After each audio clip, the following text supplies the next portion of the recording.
We won in most of the regions, in Nyanza, in Western, in the coast, in Lower Eastern, in Upper Eastern, in Northeastern, in a number of counties within the Rift Valley, in Nairobi, and according to the whistleblower, several countries in the Central Province.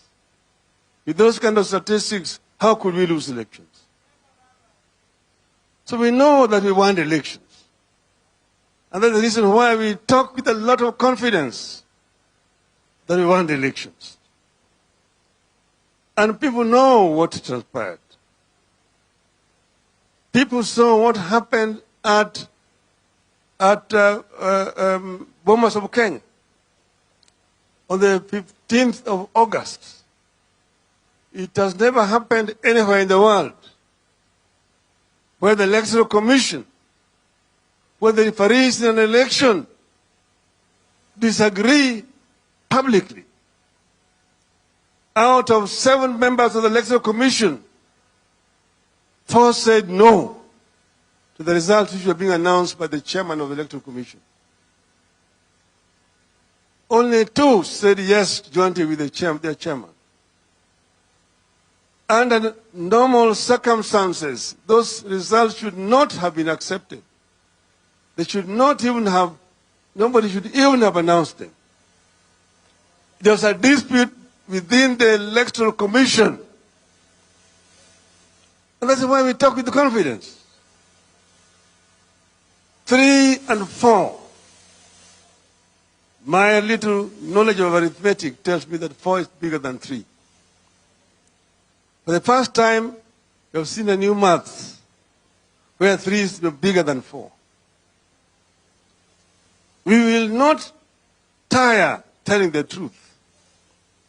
We want to make rigging a very, very expensive enterprise that nobody will ever again think of rigging an election in this country. Without resolving this matter convincingly, there will be no peace in this country.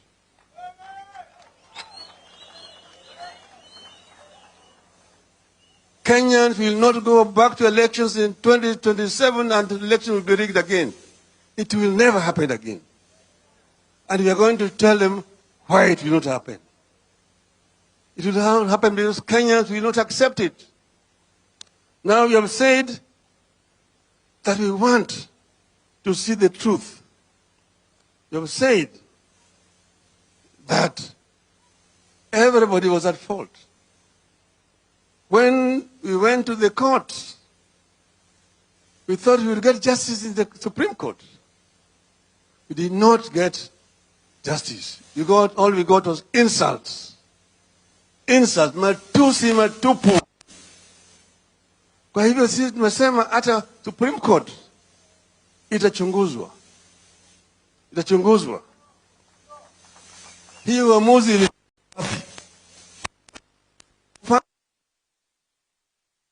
Soma, and I will quote the ruling, that she is convinced beyond reasonable doubt that the IBC deployed virtual private cloud, VPC.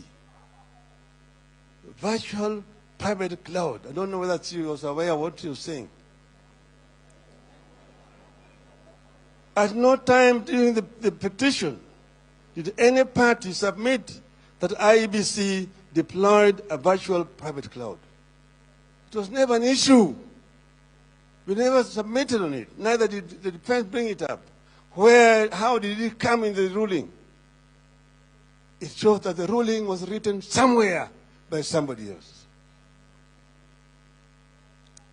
So all of this thing was rotten and requires a proper interrogation. We have said, therefore, that we agreed, we are not unreasonable people, that we will talk, we will negotiate. But the negotiations must be structured and must be constructive. All that our team has seen was nothing but stonewalling and time buying. That's why we agreed with the chairman of our bipartisan team, Utende Molo, say, stop it, stop the rubbish. And we will not go back until they have come down to say A, B, C, D. The issues which are in contention are clear. One, you have said that they must agree that the cost of living is too high for the people of Kenya. Gharama ya maisha imepanda sana. Bei ya unga imepanda. Bado yuko juu. Bei ya mafuta yuko juu. Bei ya petroli yuko juu. Bei ya sukari yuko juu. Hata stima yuko juu. Hata karo ya shule yuko juu. Punda imechoka.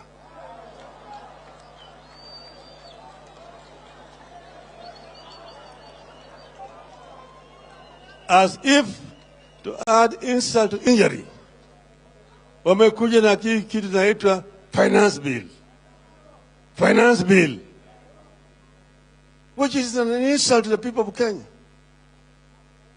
People already are struggling to make ends meet. Now you're adding with a lot of impunity.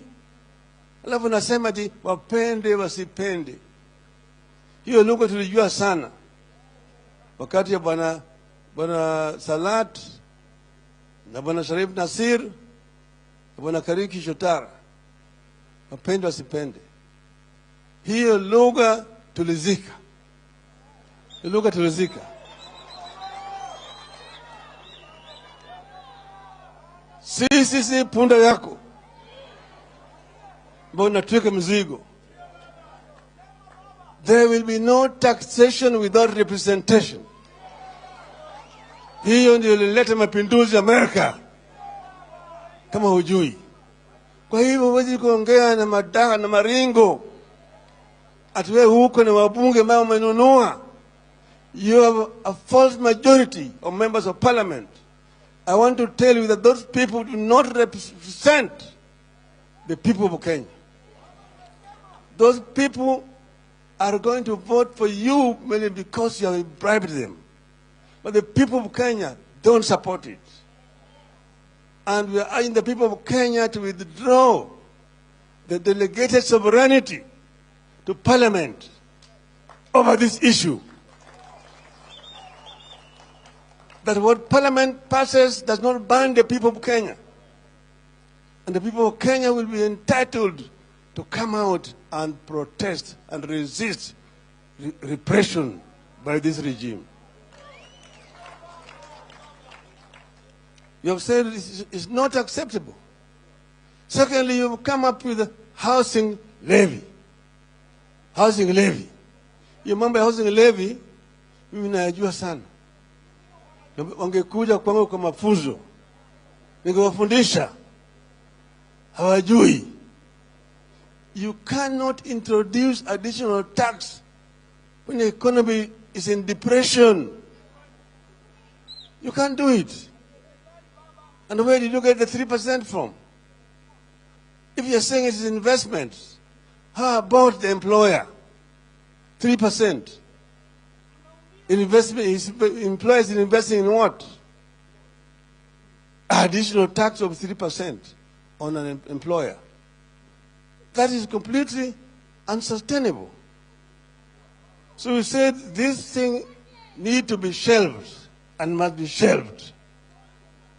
Secondly, servers.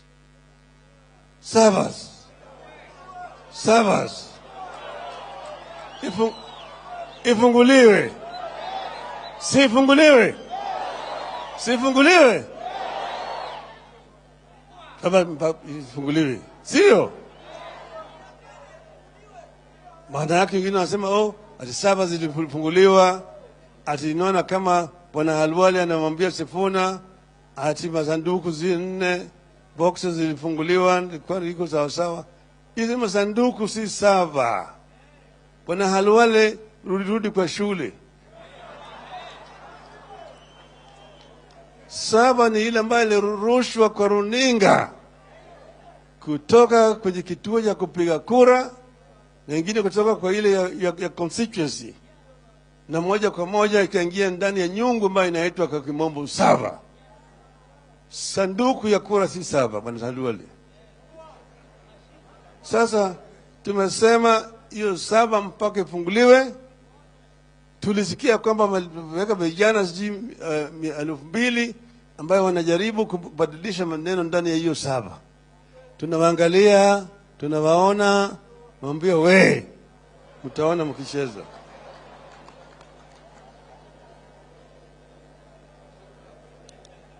Tatu, mambo kuingilia vyama vya Azimio. Kenya Kwanza ilikuwa na vyama vyake ambayo waliingia huko kwa hiari. Kuna zingine ambazo ziliingia ndani ya Azimio kwa hiari na waliweka sahihi. Kulikuwa na mkataba baina ya Azimio na hizi vyama zote hizi. Baada ya uchaguzi umeingia kununua hizi vyama. Kwanza ilikuwa ni UDM ambayo ilikuwa ni chama chetu cha Azimio. Bila notisi, nasikia jamaa wamevuka mpaka, wameenda mgambo hili. Huyu bibi anatoka bila kupeana talaka. Hakuna talaka. Hata Kiislamu hiyo si halali. Si mpaka peana talaka. Kwa hivyo hiyo kutoka kwake sisi hatutambui. UDM bado ni hapo kwetu. Akitaka warudishe mahari, ndio tutaweza kuwaruhusu wale wote. Pili, sasa Jubilee wamekataa kutoka. Unanunua wale wabunge ati wao wanataka sasa wao ndio officials ya Jubilee, wanataka kutoka na Jubilee wengine pande ile. Hakuna kitu kama hiyo. Jubilee tulilipa mahari, ni yetu, na wamekataa kutoka. Unataka Jubilee atoke? Sio, wamekataa kutoka. Alafu sasa unachukua wale wajumbe, unapeleka kule, unapewa rupurupu. Sasa nyinyi ndio officials, natambua. Sasa anasema mimi natambua fulani kama party leader kama mimi. Ujinga hiyo. Si ujinga hiyo. Ni sasa gani hiyo? Hatuwezi kubali kama hiyo. Hiyo ni matusi ambayo mtu anafanya mchana kwa kutoheshimu vyama vingine. Kama wajumbe wanataka kuvuka mpaka, tulikuwa tumeweka sheria tangu tuliporidhisha mfumo ya vyama vingi katika taifa letu. Hiyo sheria imekuwa inaheshimiwa. 1992-93 tulipoingia kwa bunge, kwa mara ya kwanza kuna wabunge ambao walivuka mpaka.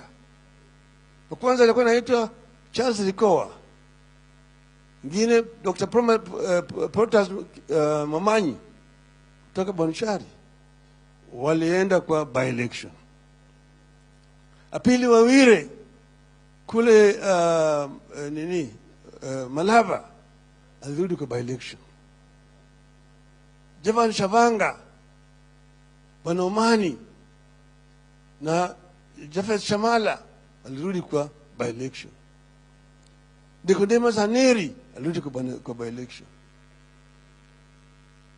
Ocholo Gur hata Tamo Bondo alirudi kwa by-elections.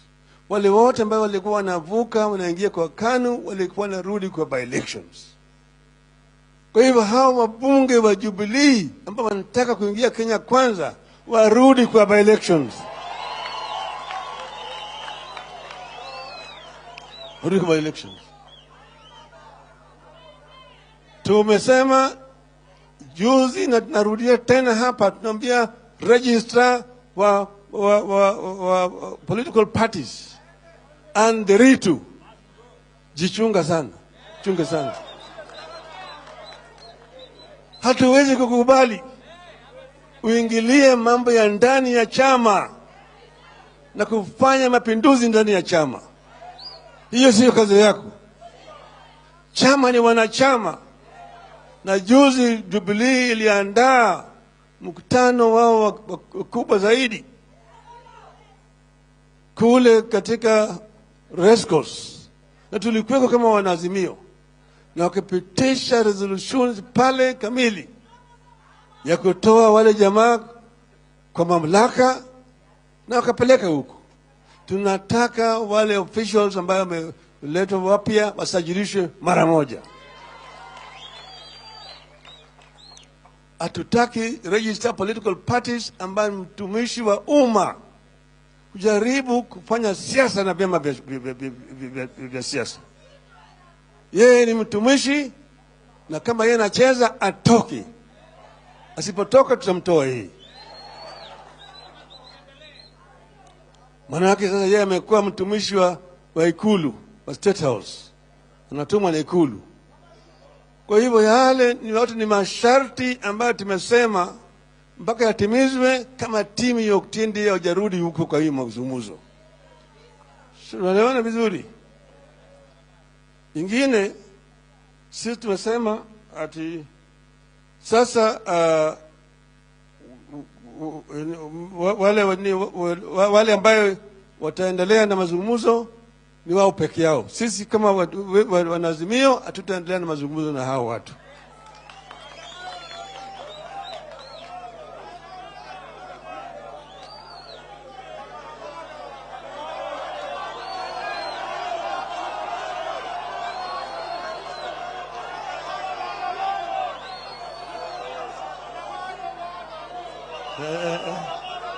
Unasema nini?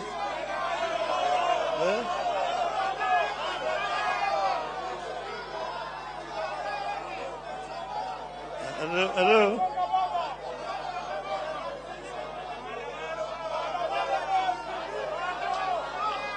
Hello? Hello?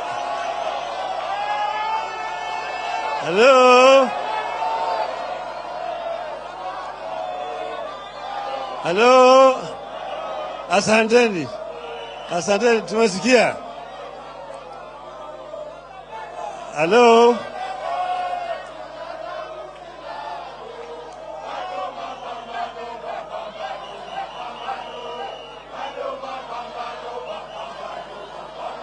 Hello?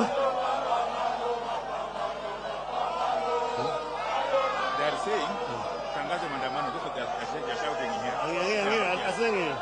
Hello? Hello? Bado yuko neno moja mebaki. Jamaa mwingine anakutaja jina yake sitaki. Anasema ati Kenya ni kampuni. Kenya ni kampuni ambaye kuna hisa. Kuna watu ambao wako na hisa mingi, wengine wana chache, wengine hawana chochote. Hoi hai, hawinde. Kama sisi hatuna hisa, tunafanya nini Kenya?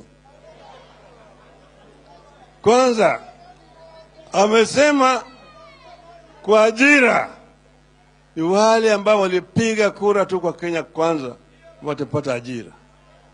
Na mmeona vile wanapeana ajira. Pena ajira.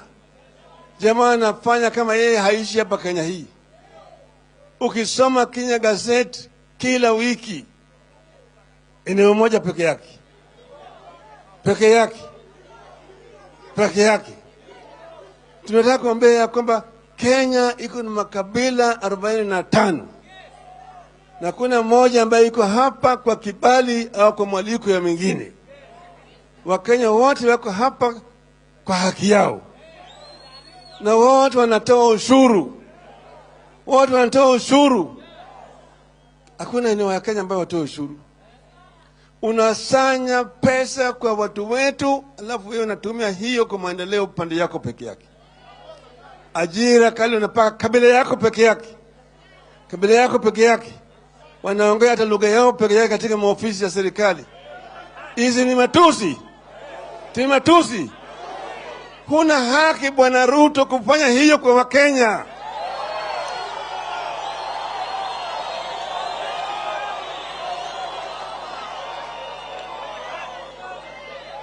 Huna haki kututoza ushuru alafu unapatia watu yako peke yake.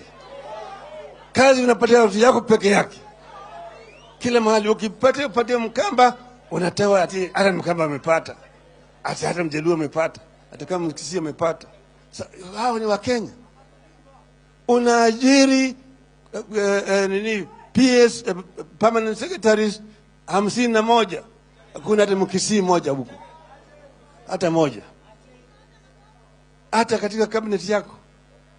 Parastatal zote unazajaza. Directors, chief executives, chairman na kadhalika. Kabila moja peke yake. Hiyo ni haki. Hiyo ni haki. Hiyo ni haki. Sisi tumekataa. Tumekataa. Tumesema ya kwamba sisi ni Wakenya bila mwaliko ya mtu yote. Wakenya wako na haki. Kama wewe unasema, wewe naibu yako ndiye amesema, ati hao watu watakuwa naangalia tu. Yeye kazi yake kukaa pale, kuangalia kama gatekeeper, wewe uko na shangapi, wewe huna chochote, rudi nyuma. Wewe kuja hapa mbele hapa namna hiyo. Na wewe hujakanusha hiyo. Tunampatia wewe wiki moja kukanusha yale maneno haya. Usipokanusha hiyo, tutaandika kwa Umoja wa Mataifa tunataka self determination.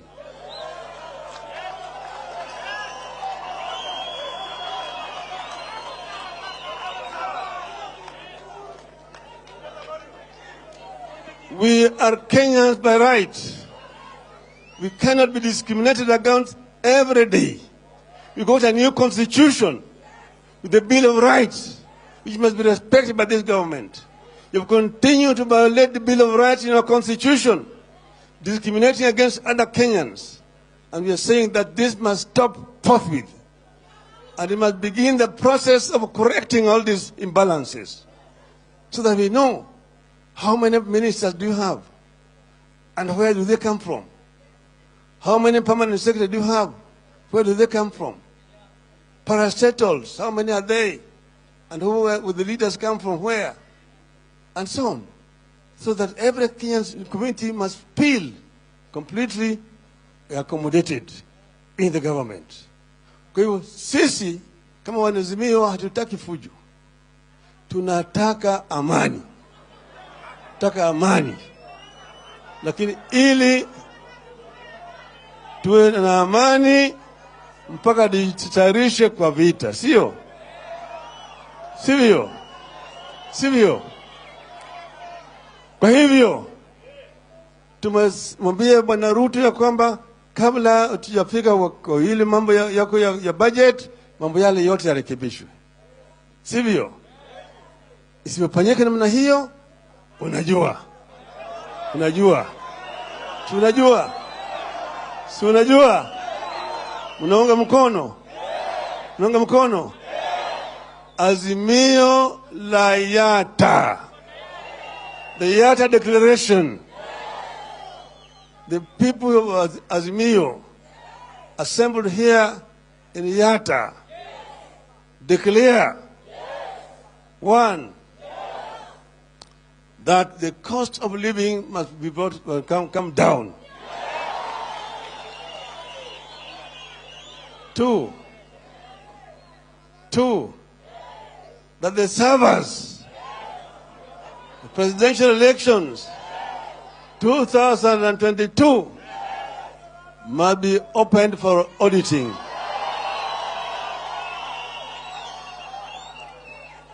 Sawa? Sawa? Three, that the officials of Jubilee, whose names have been presented to the Register General, be registered forthwith and cease from interfering with the affairs of Jubilee Party and all other political parties affiliated to Azimio. No. Tatu, begin the correction of imbalance in appointment in all public positions in the country, or we will call for self-determination. As many as those of some opinions say aye, as many as of contrary opinion say nay, the ayes have it. Nikiwa hapa Yata, mimi naongea bila wasiwasi wowote. Hapa tuko hapa, pande ile ni Athi River naendelea huko chini. Ngambo ile nyingine ni Tana niko pande ile. Between two major rivers in Kenya, with two great rivers here going down, which have got a history and which can eventually become the breadbasket in our country. So I just remember, like Bob Marley who remembered, between the rivers of Babylon.